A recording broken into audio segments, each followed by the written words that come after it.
Hello বন্ধুরা, welcome to our channel Dona. নিয়ে এসেছি একটা নতুন ভিডিও।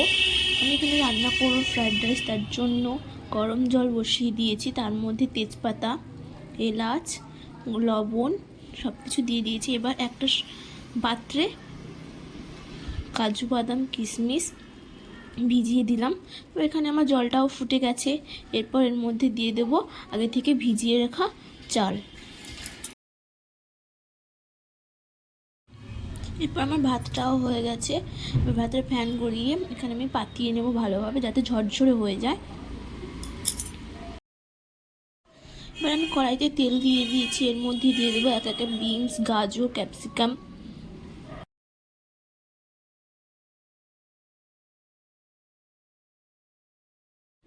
এরপর এর মধ্যে দিয়ে দেবো লবণ, দিয়ে এটাকে ভালোভাবে আমি নাড়াচাড়া করব।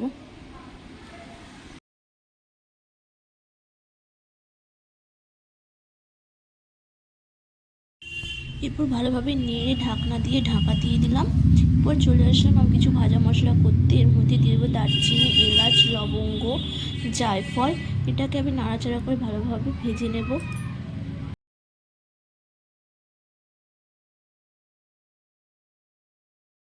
ঢাকনিটা খুলে আবার একবার নেড়ে নিলাম। এদিকটা আমার ভাজাও কমপ্লিট। এবার এগুলোকে নোড়া দিয়ে ভালোভাবে থেতলে নেব।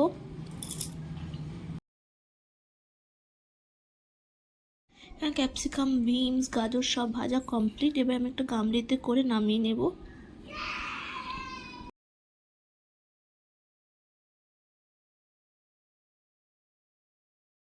ফ্রাইড রাইসটা ভাপে বসানোর জন্য এর মধ্যে দিয়ে দিয়েছি ঘি। ঘিটা গরম হয়ে যাওয়ার পর এর মধ্যে দেবো আগে থেকে ভেজে রাখা ক্যাপসিকাম, গাজর, বিনস। তারপর দিয়ে দিলাম ভাত।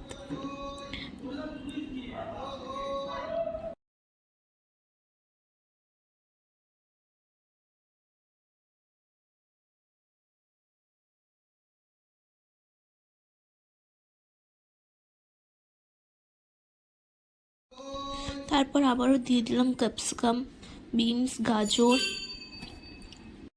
দিয়ে দেবো কাজু বাদাম কিশমিশ, ভেজে রাখা দারচিনি, এলাচ, লবঙ্গ।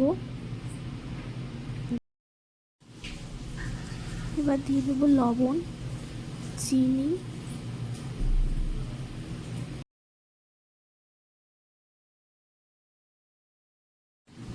অল্প একটু ঘি।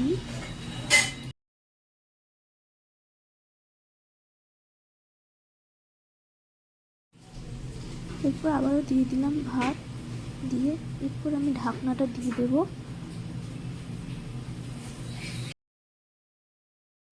ঢাকনাটা খুলে লাস্টে একটু মশলাও দিয়ে দিয়েছি, যেহেতু মশলাটা একটু কম পড়েছিল। দিয়ে আবারও ঢাকা দিয়ে দিয়েছি।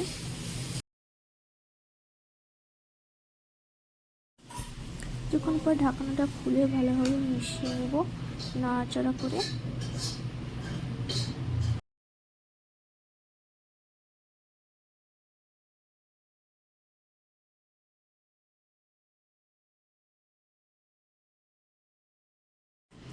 আমার ফ্রাইড রাইস কমপ্লিট। এবার আমি নামিয়ে নেব। দেখতে পাচ্ছ কত সুন্দর ঝরঝরে হয়েছে, ভাত একটুও ভাঙেনি। এই ভিডিওটা এই পর্যন্ত। যদি ভালো লাগে লাইক, কমেন্ট, শেয়ার এবং সাবস্ক্রাইব করবেন। বাই।